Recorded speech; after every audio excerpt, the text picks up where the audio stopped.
Muy buenas, ¿qué tal? ¿Cómo están? Hoy vamos a comenzar con una nueva serie titulada Partidas que me volaron la cabeza. Y es una serie en la que pretendo enseñar a aquellas partidas que fueron un antes y un después, si se quiere, en el juego o en la manera de entender el juego, en mi caso, ¿no? Son partidas que le tengo mucho cariño, así que voy a intentar ir desmenuzándolas. No son muchas, porque es cierto que a veces uno analiza, estudia y va aprendiendo, pero hay como ciertas partidas, me gustaría que lo dejen en la caja de comentarios, cuáles son las tuyas, pero ciertas partidas que nos ayudan a entender algo y a partir de ahí aprender a jugar quizás distinto o tratando de imitar eso que vimos en esa partida. Entonces, esta es una partida que la vas a poder encontrar en el tomo 3 de Graus. Al principio nomás, creo que es la cuarta o la tercera, no me acuerdo ahora, partida. Pero es una partida que juega Grau, Roberto Grau, contra el brasilero João Sousa. Y es una partida que, si bien la teoría moderna ha mejorado, por ejemplo, la apertura, o incluso uno podría decir no, pero se refuta de tal o cual manera, lo que queremos entender en esta partida es el concepto. El concepto, en este caso, de aprender a jugar pensando en casillas. Muchas veces cuando nos iniciamos, lo que hacemos es tratar de capturar piezas. Luego nos damos cuenta que son importantes los peones, así que también tratamos de cuidar y capturar peones. Luego nos damos cuenta que son buenas las estructuras de peones. Entonces ahora tenemos más cuidados en cómo capturar, quizás para que no nos quede un peón aislado, o si nos queda saber cómo jugarlo. Y en fin, uno va aprendiendo, ¿no?, diferentes cositas. Pero en este caso, pocas veces pensamos en casillas, en jugar, por ejemplo, no para ganar una pieza, sino para obtener una casilla. Bueno, creo que ya lo dije varias veces, así que se entiende un poco la idea. La partida comenzó con D4, caballo F6, caballo F3, E6, G3, y ya, como digo, no nos vamos a entrar tanto en la apertura, ¿no?, sino queremos llegar al momento en el que Grau considera que la partida está definida y cuáles son los puntos estratégicos que ahora utiliza para poder hacer dicha partida, ¿no?, que se convierte en victoria. Entonces, bueno, después del cambio llegamos a esta posición. Y ahora es interesante esta posición porque, claro, quizás muchas veces hemos llegado a una posición similar, pero ¿qué podemos aprender de esta posición? Bueno, ya está definida la configuración de peones. Podríamos decir que las blancas tienen una influencia directa sobre el peón de D5. ¿Y cómo nos damos cuenta de esto? Bueno, porque es el punto o la casilla donde convergen la acción de dos o más piezas. En este caso tenemos el alfil y la dama que convergen en el punto D5, o sea, su fuerza converge en ese punto. Podríamos decir que, así como por rayos X, como muchas veces se dice, también la casilla C6 es un punto donde convergen el caballo y la acción del alfil. Pero la diferencia entre C6 y D5 es que D5 podemos hacer que otras piezas, como los peones, converjan en la acción de este punto, ¿sí? Así que el primer motivo estratégico, el punto de coincidencia de la agresión de nuestras piezas. Bueno, dicho eso, entonces Grau plantea algo muy interesante. Primero, ¿qué va a definir? Que no va a cambiar su alfil, por lo menos a priori, ¿no? ¿Por qué? Porque el alfil ocupa una función importante en toda esta diagonal y además controla las casillas débiles blancas que rodean al rey. Todavía la casilla F3 todavía no es una casilla débil, pero en una estructura en la que quizás quisiéramos hacer un E3 o E4 dependiendo, ¿no? Se convertiría en una casilla débil. Bueno, dicho todo esto entonces, se da cuenta de eso. Por la otra parte, el negro, si uno se pone a observar, este alfil va a ser su alfil bueno, ¿no es cierto? Porque fluye libremente por las casillas negras. Mientras que la preocupación del negro va a ser cómo desarrollar el alfil de C8. Una posición muy similar, si se quiere, a la estructura de una francesa. Bien, entonces, ¿qué hace Graus? Bueno, rompe el centro con C4, a lo que se juega dama B6. Aquí podría parecer interesante hacer una jugada como quizás E5, pero no resulta del todo, porque bueno, después del cambio, ¿no es cierto?, sacamos nuestro caballo y ahora la presión que hay sobre el punto D5 es muy fuerte. De hecho, ahora ya tendríamos 3 piezas que convergen en la acción, pero sobre todo es muy difícil poder parar esa presión que se ejerce sobre D5, porque luego quizás va a ir un alfil a G5 para cambiarse por este caballo y ahora la presión aumentaría. ¿Cómo será que la mejor jugada que estaba recomendando hasta ahora era hacer D4, sacrificando incluso la calidad? Así que vemos que hay una presión muy fuerte sobre el punto D5. Pero ¿cuáles son las casillas débiles? Bueno, D5 es una por el punto de conversión, si se quiere, pero a priori, a primera instancia, no es una casilla débil. Pero sí es muy interesante que una casilla que no puede ser defendida por ningún peón es la casilla D6. Y Grau se da cuenta de esto y ahora vamos a ver que toda la partida gira en torno a la casilla D6. Por eso digo que si bien es muy táctica, después la partida se vuelve muy dinámica. Haber comprendido la estructura de peones, haber comprendido cuáles eran las casillas débiles y haber comprendido cuál era la casilla en la que convergen la acción de las piezas, determina qué es lo que quiere hacer el blanco en la partida.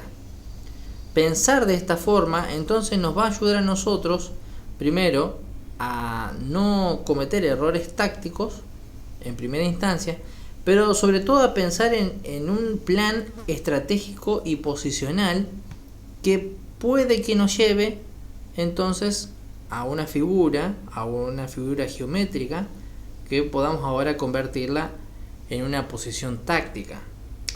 No sé si te ha pasado, pero a veces hay ejercicios o partidas que se ponen en el chat o en los grupos que a veces estamos de WhatsApp, en fin, y uno dice, ¿cómo me gustaría llegar a esa posición y poder jugar eso?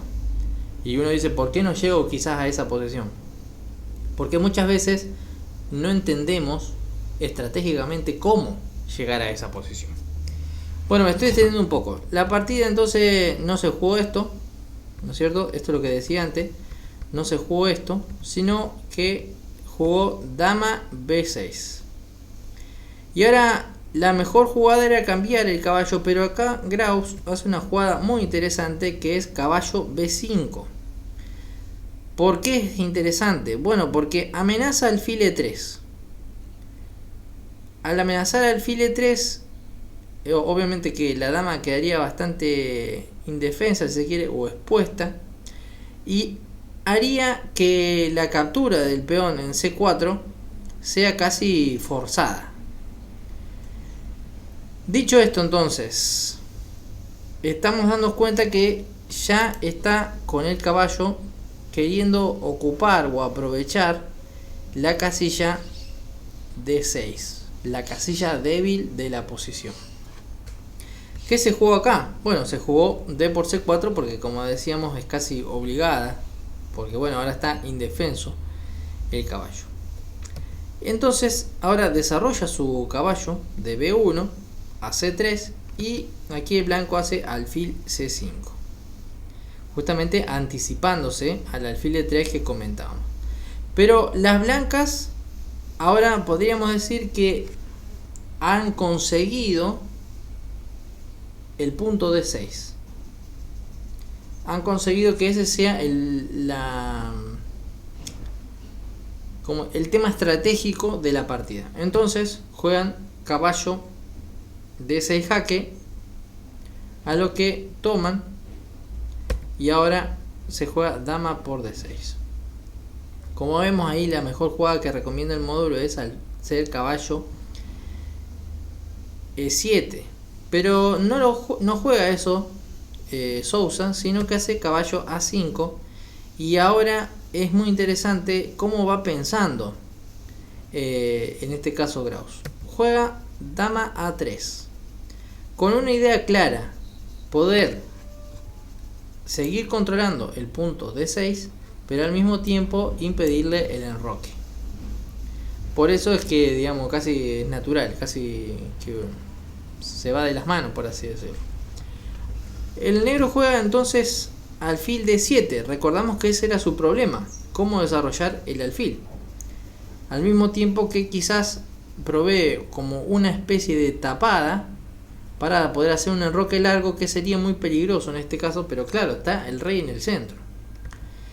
Se juega entonces alfil E3, dama C7, y ahora hace la jugada torre C1 con idea de hacer B4. ¿Por qué? Porque si hiciéramos una jugada mala, vamos a hacer, suponer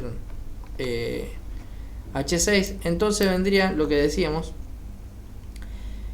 y si nos damos cuenta va ganando tiempos que son muy valiosos, porque ahora el caballo se tendría que ir a B6, a C6, perdón, y ahora ganamos un tiempo sobre la dama. Y fíjate qué interesante esta posición, porque bueno, la dama se va a tener que ir y ahora colocamos nuestro alfil, y esta posición el negro está muy comprometido. El rey sigue sin poder enrocarse, y ahora nuestro caballo se va a dirigir ¿a dónde? A la casilla D6, la casilla de la partida. Así que muy interesante esta posición. Por eso te digo que cuando yo la analicé y la estudié a profundidad a esta partida, me pareció sumamente interesante cómo comprendía y cómo podía entender con mucha facilidad aquí Graus cuáles eran los puntos estratégicos, los conceptos que había que tener en cuenta y demás. Realmente me pareció una partida estupenda, que por supuesto quizás tiene sus errores, pero la idea es entender los conceptos, como estamos diciendo. Bueno, vamos a lo que se jugó en la partida. En la partida se jugó después de torre C1, que habíamos dicho, se jugó caballo G4 con idea de cambiar este alfil y bueno, y potenciar allí un poco, o mejor dicho, limitar la potencia de dicho alfil. Entonces Graus no quiere cambiar el alfil y juega alfil F4. Y es muy interesante acá esta jugada, porque cuando yo la analicé, el negro aquí hace dama B6, pero yo cuando lo analicé dije, ¿por qué no se puede hacer E5? Y la realidad es que sí se puede hacer E5. De hecho es la mejor. Pero vamos a ver que acá hay una secuencia muy interesante que se produce y que incluso lleva a lo que podríamos denominar un mate. No, más adelante un mate de Lacoste muy bonito. Y vemos que está todo el tiempo amenazando allí la dama. Supongamos que esto siguiera, bueno, entonces se cambia. Y supongamos que cambia de caballo, para decir una jugada. Tiene un formidable jaque. Supongamos, bueno, tiene que correr, ¿no es cierto? Y si nos vemos, hasta ahí quería llegar. La presión que ejerce el blanco constantemente sobre el rey, que no se puede enrocar, sobre el alfil, que ahora está amenazado y que no es muy fácil defenderlo. Pero si nos damos cuenta, siempre el punto determinante de la partida es el punto D6. No me voy a cansar de repetirlo, porque bueno, esa es un poco la idea de analizar estas partidas. Bueno, el blanco juega E4, justamente para dónde meterse, casilla D6. El negro entonces termina de desarrollar así su alfil, que bueno, es complicada esta partida porque yo pienso que no tenía alguna jugada muy útil o muy buena para hacer aquí el negro. La verdad que está muy comprometido por tener el rey en el centro. A lo que juega entonces jaque, ¿no es cierto? Caballo de 6 jaque, rey de 7 y ahora hace torre de C a D1. Y ahora entonces sí se produce lo que podríamos llamar la combinación estratégica de la partida, que bueno, aquí tapa con el alfil y después de los cambios esta posición la verdad que es un verdadero caos y la partida aquí se terminó. Si querés podés seguir analizándola y analizar y por qué no hizo esto, por qué no hizo lo otro, pero queremos llegar a esta conclusión que es realmente interesante, ¿no? Como cuando uno descubre una casilla débil, entonces puede descubrir temas estratégicos.